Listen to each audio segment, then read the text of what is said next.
Do you ever feel underappreciated, frustrated, and unloved by your partner? So did we. We almost didn't happen because of it. Until we learned of this new concept that we want to share with you today. What's up, everybody? In this video, we'll be sharing about the concept that helped and strengthened our relationship. It's called the 5 love languages. Everybody's different, especially us. And we all have our preferences on how we like to show and receive love. We know how important communication is. For example, if one person speaks in English and the other in Tagalog, they probably would have a hard time understanding each other. What more so in speaking a love language? Yes, people, that is a thing. As cheesy as that name sounds, there are different ways that people like to show and receive love. But what happens if one person speaks a different language? You have miscommunication. Earl and I speak very different love languages. And because of that, early on in our relationship, we had a lot of miscommunication. It wasn't until we really took the time to learn and apply each other's love languages that our relationship started to improve. And this brings us to the 5 love languages that we want to share with you. According to Chapman, there are 5 ways that you can show love. The first love language is words of affirmation. This means showing love through language and through expressing in words. This doesn't mean just compliments. This also means encouragement and showing gratitude and appreciation for someone.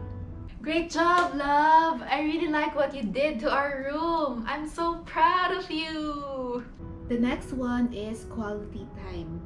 This means that you give your partner undivided attention. You say something? No TV, no cell phone, not doing anything else but just your focused attention to your partner. Quality time. How's your day? It's good. How's your day?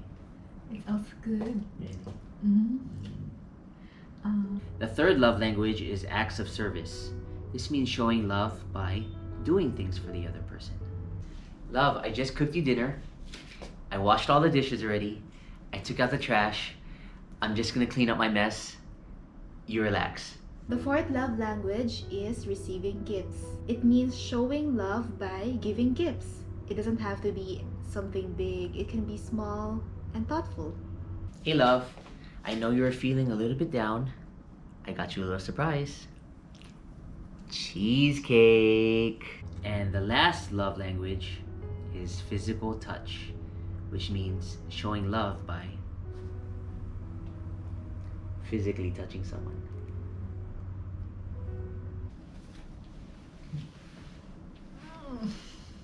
What's going on? So, how would you rank my love languages? The first one is very obvious. Words of affirmation. Right? Mm-hmm. And then I would say that the least is receiving gifts. Mm-hmm. And maybe the second, third, and fourth are kinda all the same. Depending on my mood. Wow, moody ka pala. So, yeah, the first one is definitely the words of affirmation. You like it when I say thank you. I like it when people encourage me. Or when people acknowledge you. Yes, definitely. She's right. Words of affirmation is clear number 1. It's not even close. I like to express my love for someone through words, usually through appreciation, thanking them, encouraging them. And one of the biggest ways that I receive love and I feel the most loved is when people show appreciation through words like acknowledgement. For example, if I were to do something for Francis and I put a lot of effort into it, the only thing that I would want that would make me feel the best is for her to just say, hey, I realize that you put a lot of effort into this. I really appreciate it. And that would mean the world to me. That would mean more to me than giving me a gift or doing anything else. So that's how I operate. Whereas my last one, and it's not even close as well, is gifts. Gift giving is something that doesn't come natural to me.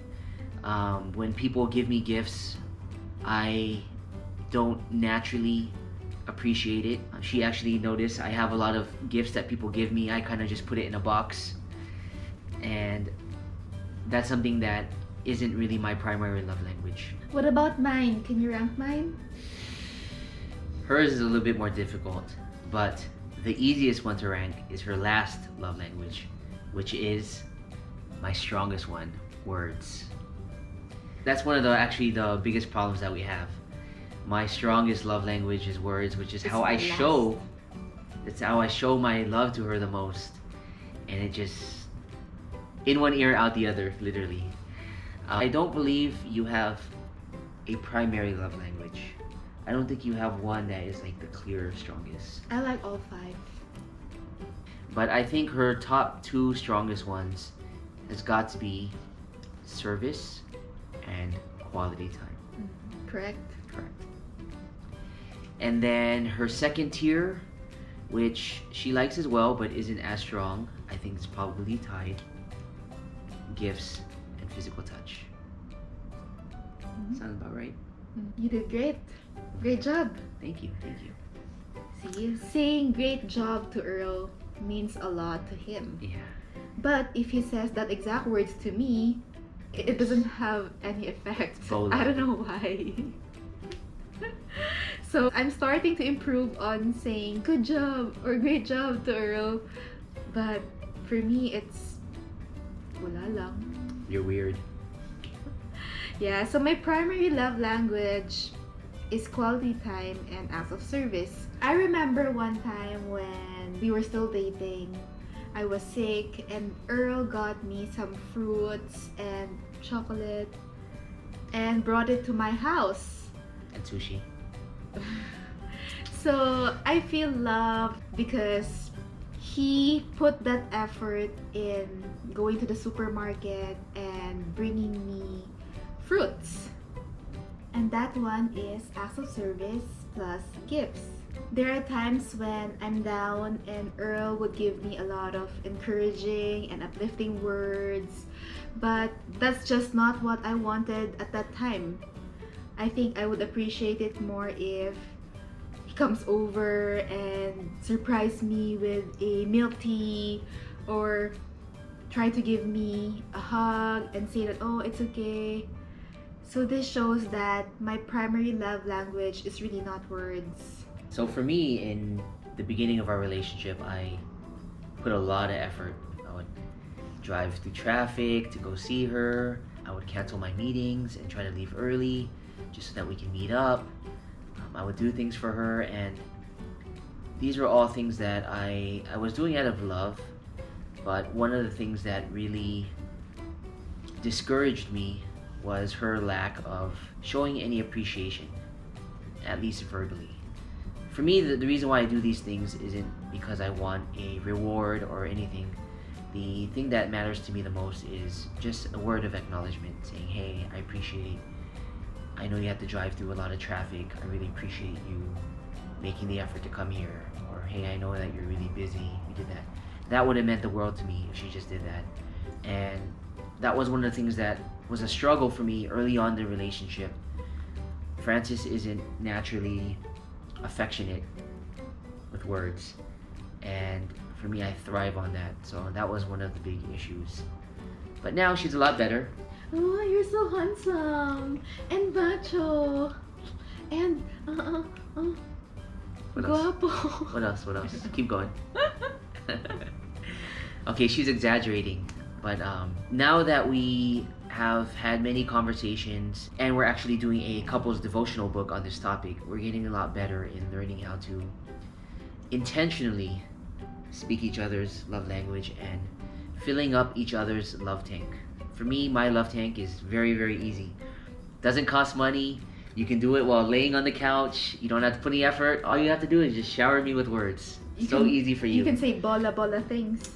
For her, I have to get up, I have to do all these things, I have to give her my attention, I have to buy her gifts. So she has the better end of the deal, but I think we're doing a great job, and this is something that I think if we did not really take the time to learn, and if we didn't know each other's love language, we probably wouldn't have worked out in our relationship. And that's the reason why we wanted to share this with you guys. And that's the reason why knowing your partner's love language is so important.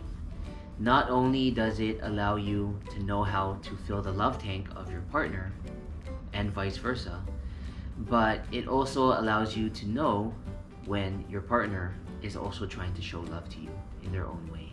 And this applies not only to your partner, it also applies to your friends, to your family members, or everyone in general. So what do you think is your love language? If you're still unsure, I highly recommend that you find out what you and your loved one's primary love languages are. I think this would really help in strengthening your relationship with your loved ones. We hope you enjoyed and learned something from the video. Please do not forget to share and comment below on what your primary love language is. Thanks for watching. Bye!